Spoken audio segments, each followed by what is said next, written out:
போயிட்டே இருக்கிறோம். இந்த கீழே பாருங்கள், ஆற்று தெரியுதா, தண்ணி தெரியுதா, அதுக்கு மேலே நாங்கள் போயிட்டுருக்குறோம். இன்னும் கொஞ்சம் நேரத்தில் நாங்கள் நெருங்கிடுவோம்.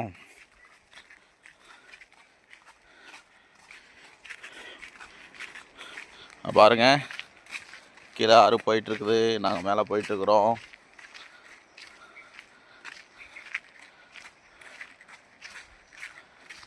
ஆக்சுவலாக ஆறு வந்து ரொம்ப பெருசு. இது ஒரு பகுதி தண்ணி தான்.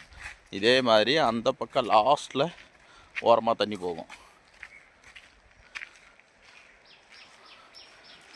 நான் பாருங்கள், தண்ணி போயிட்டுருக்குது. நாங்கள் இதுக்கு நேரம் கொஞ்சம் மேலே தான் போய் குளிக்கப்போம். பல இடத்துல குளிச்சுட்டோம். இது தொட்டாஞ்சுருங்கி.